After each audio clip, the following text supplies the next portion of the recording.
Y estamos de regreso, aquí ya está con nosotros Dana Corres en esta sección que se llama Entrevista con Gente Chingona, que son las entrevistas que ella hace.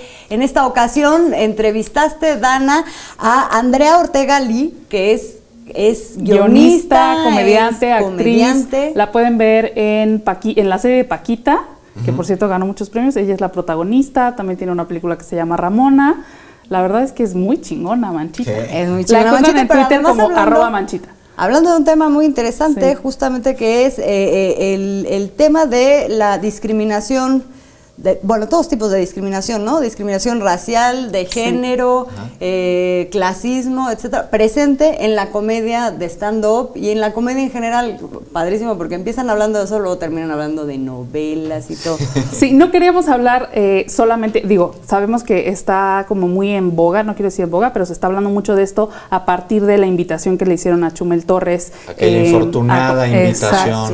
Exacto, entonces no quisimos hacerlo solamente de eso, sino hacerlo mucho más amplio, dado que justamente hay muchas mujeres en México haciendo comedia y además haciendo comedia feminista, y es lo que dice Manchita en la entrevista, y además nos recomienda como ver a varias mujeres comediantes. Plaqueta está haciendo muchas cosas también muy interesantes con las estando perras, que también las pueden encontrar en todas las redes sociales. Ahorita evidentemente los shows están detenidos, los shows físicos, pero pueden, entiendo que están haciendo ellas varios shows en línea, entonces pueden revisarlos allí.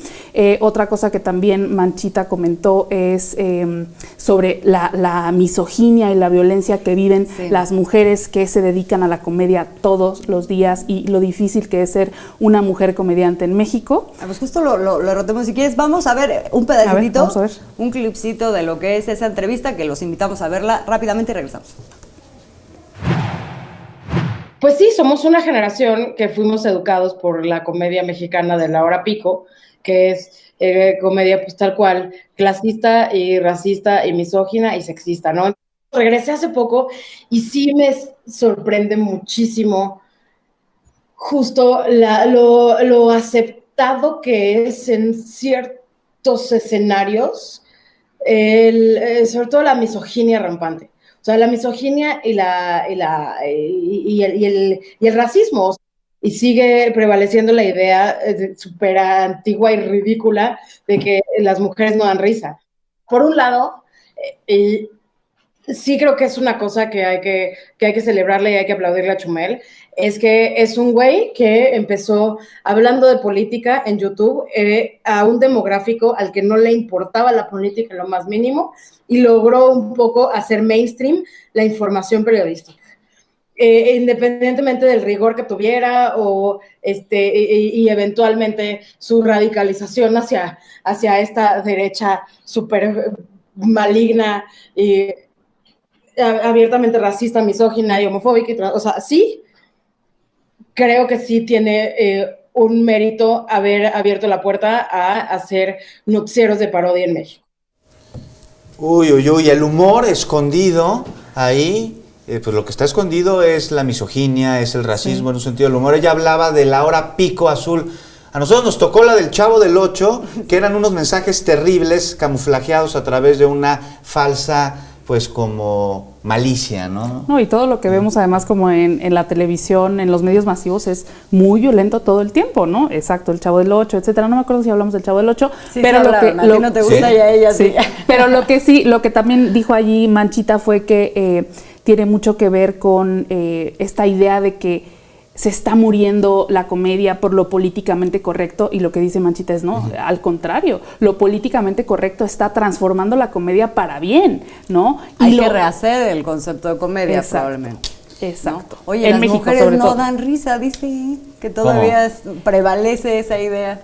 Creo que sí, o sea, y lo vemos dado que hay menos mujeres comediantes que hombres comediantes, ¿no? Pero tú, ¿a qué crees que se deba? ¿A que causan risa o a que es un sector íntimamente machista? A que es súper agresivo que una mujer se suba a un escenario y empiece a contar chistes, no sé. Pues yo creo que es esta idea de que las mujeres somos tontas, ¿no? Y que no somos capaces de hilar ideas y de ser inteligentes. No, pero hoy ¿quién tiene esa idea todavía? ¿De veras? Un montón de tus Yo creo que hay varias cosas que congéneres. están involucradas, ¿no? O sea, la industria misma es como en el deporte, no es que las mujeres no sean buenas futbolistas, pero también la cantidad de dinero que se inyecta en el fútbol masculino, pues no es lo mismo que se inyecta, ¿no? O sea, hay cosas que tienen que ver con el mercado que viene siendo eminentemente masculino también, favorecido de esa manera, y bueno, hace que se prevalezcan ciertas cosas, por eso menos... Qué bueno que lo dices. Voy a entrevistar a Marion Roberts. A Marion, sí. Ya te di una nueva idea, me diste buenísimo. una muy buena idea, justo más ahorita. gente chingona. Sí, es chingoncísima, Marion. Pues hay que ver la entrevista completa. Definitivamente es muy interesante, es muy divertida. Sí, Manchita esta es muy entrevista que divertida. tienes con Manchita. Y vamos a cambiar tantito de tema, Dana, porque hoy estuviste en medio de un conversatorio para optimizar, digamos, un mecanismo, una metodología en la que ya habías participado en su elaboración, que es esta metodología Cihuatl. Así es. Cihuatl en náhuatl significa mujer.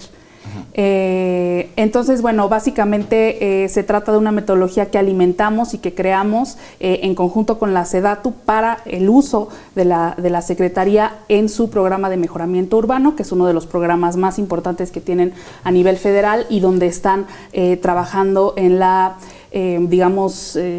renovación y creación de nuevos espacios públicos. Es uno de los programas prioritarios y además es un programa detrás del cual está directamente el presidente. Entonces es muy importante que tengamos esta metodología, porque la metodología básicamente lo que hace es integrar la voz de las mujeres en los procesos de diseño e implementación de estos espacios públicos. Es una metodología muy robusta que consta de 4 etapas, tiene más de 10 componentes y además analiza el espacio público a través de 2 dimensiones, que es la infraestructura y la percepción de las mujeres. Es importante que sepamos que las mujeres vivimos el espacio público y la ciudad de forma muy distinta a la de los hombres y que la forma preconcebida de entender y diseñar la ciudad es la de los hombres, ¿no?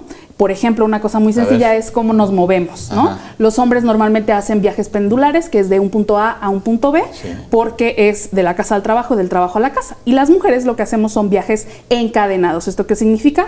Que vamos a dejar a los niños a la escuela, vamos al súper, regresamos a la casa, vamos a comprar algo a la calle, regresamos a la casa, cocinamos, ¿no? Y entonces hacemos una serie de viajes que se les llama encadenados, que suelen ser viajes más cortos, que suelen ser viajes caminando, porque las mujeres tenemos menor poder adquisitivo que los hombres, y entonces no nos alcanza ni para tantos viajes en transporte público ni para comprar un coche, y entonces caminamos mucho. Las mujeres somos las que más caminamos en este país, entonces eso cambia por completo nuestra experiencia de la calle.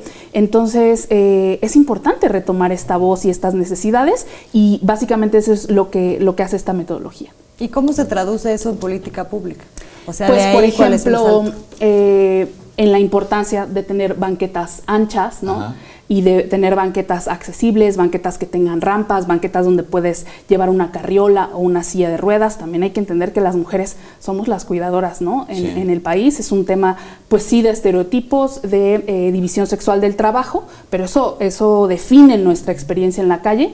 Entonces, por ejemplo, banquetas, por ejemplo, árboles. Los árboles son súper importantes porque proveen sombra, porque bajan las temperaturas, porque evitan encharcamientos, te embellecen un espacio, aunque no lo notemos. Los árboles en realidad mejoran nuestra experiencia estética en la ciudad, pero también, por ejemplo, pueden convertirse en espacios inseguros cuando los troncos son muy grandes, y entonces como mujer tienes miedo de que a lo mejor te acosen, o que haya alguien atrás, o que ¿no? Abuso Entonces, sexual. también hay etcétera. luminarias, botones de Exacto, pánico y todo exacto. tipo de dispositivos para garantizar la seguridad. Exacto. Como se está haciendo en Avenida Miguel Ángel de Quevedo, no sé si vieron que pusieron Los senderos seguros. los ¿no? senderos seguros Ajá. y en otros lados también. Que está muy bien que esté la ciudad arbolada, pero también hay que poner iluminación, porque en las noches esos espacios se convierten en espacios inseguros. Y poner la iluminación bien, porque luego la ponen arriba de una palmera que la tapa, pero bueno. Sí. Que en realidad la metodología no está planteada específicamente para mujer. Se usó para mujer, pero podría usarse con cualquier grupo en el que quisieras focalizar cierto tipo de políticas públicas, me imagino. Puede usarse por cualquier otro grupo, pero Está enfocado. o sea, la idea es que siempre separes por grupos etarios y por grupos, digamos, por sexo también, para que puedas hacer diferencias. Puedes hacer diferencias entre lo que ven los hombres y lo que vemos las mujeres. Puedes hacerlo y te va a arrojar seguramente resultados bien interesantes en percepción, sobre todo. Pero digamos que la creamos específicamente para las mujeres que hemos estado históricamente excluidas del diseño de las ciudades. ¿Y qué sigue con esta metodología? ¿En qué Hace un etapa año está? se hizo, ¿no? Sí, exacto. No, de hecho, apenas hoy estamos sacando la versión amplia, o sea, sacamos un pequeño resumen, pero hoy se presentó la versión más amplia, que son casi 200 páginas, porque hicimos ya 2 proyectos piloto en Acapulco, en 2 colonias de Acapulco, que nos arrojaron además resultados bien distintos. ¿Colonias dónde en Acapulco? ¿Cerca de la costera o alejadas de la costera? Porque es otro panorama completamente Sí, la distinto. historia de Acapulco es bien interesante también, porque Acapulco surge como el primer destino turístico del país e inclusive de Latinoamérica, y a partir de los 70 se empiezan como... De hecho, fue la primera ciudad en tener un plan regulador, como un plan de ordenamiento territorial, pero pues ese plan nunca se respetó, se privilegiaron los planes, más bien las necesidades inmobiliarias de los hoteles, etcétera. Entonces empezaron a tener muchos problemas y hoy se ven reflejados en Acapulco. La ciudad se empieza a expandir, sacan a la gente del anfiteatro, ¿no? Donde está la costa, o sea, sí, donde está la costa, y entonces empiezan a expandir la ciudad, expandir la ciudad, expandir la ciudad. Y nosotros trabajamos en una de las primeras colonias ya saliendo del anfiteatro, que es la colonia Zapata, y en otro como poblado que está ya más hacia Costa Diamante, que se llama Llano Largo, y entonces son dinámicas muy distintas, porque una en el caso de Zapata está mucho más urbanizada y la otra tiene todavía dinámicas muy rurales, y eso permite que la gente se sienta más segura, ¿no? En tanto en la colonia Zapata ya tienes otras dinámicas de muchísima violencia a partir de la guerra contra el narco en 2009, ¿no? Claro. Y eso define por completo la experiencia que tienen las mujeres. En tanto en la colonia Zapata las mujeres ya no salen en la noche, no se sienten seguras, todo el tiempo van cuidándose, caminar ya no es un acto disfrutable. En el otro caso, las mujeres van por los niños a la escuela, se sienten mucho más tranquilas, etcétera. Entonces, sí son casos muy diferentes en la misma ciudad, ¿no? ¿Qué sigue? Pues que Sedatu siga retomando la metodología y la siga aplicando a través del PMU, y que inclusive quien quiera tomar la metodología, dado que nosotras también retomamos trabajo de otros colectivos, de otras organizaciones, ideas inclusive de la ONU, ¿no? ONU Mujeres, que también tiene sus auditorías y sus caminatas, pues que cualquier persona la retome, la mejore, la cambie, le quite cosas. Es una herramienta flexible que cualquier persona puede utilizar. No, pues ahí está. Muy bien, Dana. Gente chingona y cosas muy chingonas nos trajiste hoy. Sí, qué bueno que nos trajiste cosas chingonas. Qué bueno que nos trajiste. Nosotros nos vamos por esta noche.